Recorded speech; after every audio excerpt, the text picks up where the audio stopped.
میں نے جہاں تک غور کیا ہے، میرا خیال ہے کہ بچپن میں بعض بے احتیاطیوں کے نتیجے میں الرجیاں پیدا ہوتی ہیں، اور بچہ چونکہ غیر معمولی طور پر حساس ہوتا ہے، اس لیے ماں باپ کو پتہ نہیں لگتا وہ کیا دے رہے ہیں اور کیا یہ رد عمل دکھا رہا ہے، لیکن اس کے جسم کے اندر گہرے خوف داخل ہو جاتے ہیں۔ اس لیے بچوں کے معاملے میں غذا کے ساتھ بہت احتیاط برتنی چاہیے۔ اب جیسا کہ میں نے بتایا، کھٹی غذا اگر بار بار دیں گے کہ جی اورنج کا بڑا فائدہ ہے، تو وہ بالآخر الرجی میں تبدیل ہو جائے گا۔ اسی طرح اور بھی بہت سی غذائیں ہیں۔ بچپن میں تیز پھولوں کی خوشبو بچوں کے قریب لے آئے، یا بچے بعض ناک کے قریب کر کے پھول سونگھتے ہیں، اس کے نتیجے میں بعض دفعہ الرجیز پیدا ہو جاتی ہیں۔ تو ہے فیور کا اصل علاج الرجی کا علاج ہے، اور الرجی کے علاج کے لیے ہومیوپیتھی میں ایک اصطلاح ہے اینٹی سورک دوائیں۔ سورا اس بیماری کو کہتے ہیں جس کا گہری جلدی امراض سے تعلق ہو، اور نزلاتی بیماریاں جو زیادہ گہری ہوں ان کا جلدی امراض سے بھی ایک گہرا تعلق ہوتا ہے، کیونکہ جیسا کہ میں نے بیان کیا تھا، نزلہ اندرونی جلد ہے،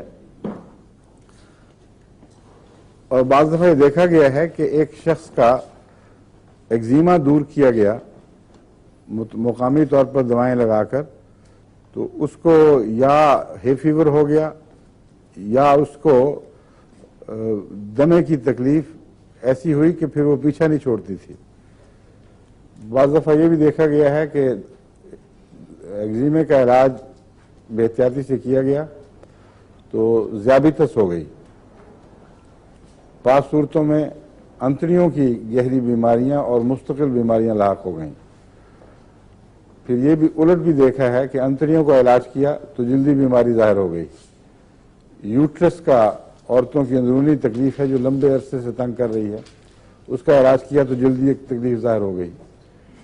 بعض معاملات میں ذیابیطس کا علاج ہوا تو جلدی تکلیف واقع ہو گئی۔ ہماری ساس آپا امت السلام مرحومہ کو ذیابیطس کی بڑی پرانی تکلیف تھی۔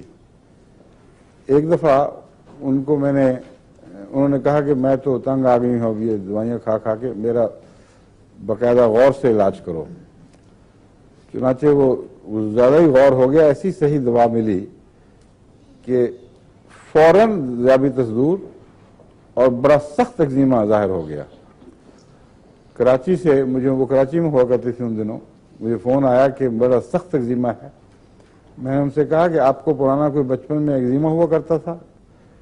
اور یہ خیال اس لیے بھی زیادہ تقویت پا گیا کہ بی بی آصفہ کو بھی جلد کے سر کے پیچھے بڑا گہرا ایگزیما تھا، کوئی 7-8 سال کی عمر میں، جو پیچھا نہیں چھوڑتا تھا، تو گہری اینٹی بایوٹک دے کر ان کا ایگزیما ٹھیک کیا گیا تھا، اور اس کے بعد ان کو بھی ذیابیطس کی تکلیف ہو گئی تھی۔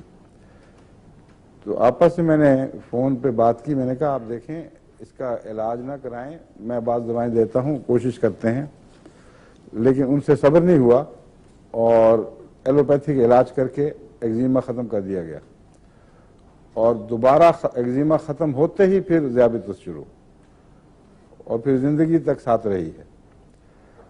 بعض دفعہ یہ ہوتا ہے کہ ایک مریض جلد پر تکلیف کو برداشت نہیں کر سکتا، وہ کہتا ہے اچھا دفعہ ہو، غائب ہو جائے، نظر نہ آئے ہمیں، اندر گلینڈ میں چلی جائے۔ وہ چونکہ ذیابیطس تکلیف نہیں زیادہ دیتی، ظاہری تکلیف نہیں دیتی، اس لیے لوگ یہ پسند کر لیتے ہیں کہ ذیابیطس کے ساتھ رہیں، لیکن جب پیچش میں تبدیل ہو تو بہت تکلیف دیتا ہے۔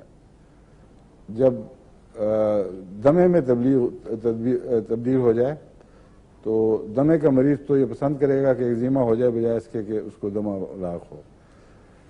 اس لیے سورا کی دوائی تلاش کرنی بہت ضروری ہے۔ جہاں بھی آپ کو دمہ ملے یا کورائزہ کی وہ قسم جو دائمی ہو جائے، نزلہ عارضی تو ہر ایک کو ہو جاتا ہے، کل بھی میں نے بیان کیا تھا، ایک مریض ہمیشہ نزلے کا منتظر ہی بیٹھا رہتا ہے، ذرا سی کوئی ہوا میں تبدیلی آئے تو اس نے چھینکیں لینی شروع کر دیں، یا اس کو ہے فیور ہو، تو اس کے لیے اصل علاج کا وقت وہ ہے جب وقتی بیماری دور ہو جائے۔ بہترین وقت وہ ہوا کرتا ہے کیونکہ نزلے کے دوران اس کے سورا کی کوئی علامت آپ کو معلوم نہیں ہوگی۔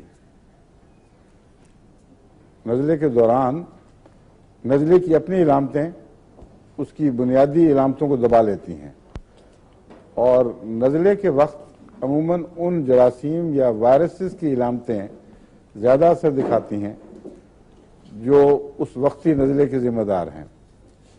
اس لیے اس وقت آپ کو مریض کی دائمی علامتیں تلاش کرنا مشکل ہوگا۔ اس کا ایک ہی علاج ہے کہ جب اس کو شفا ملے فوراً اس کے سورا کی تلاش شروع کریں۔ سورا کا لفظ آپ ہومیوپیتھی کتابوں میں پڑھیں گے، اسی طرح سائیکوسس کا پڑھیں گے اور سفلس وغیرہ کا۔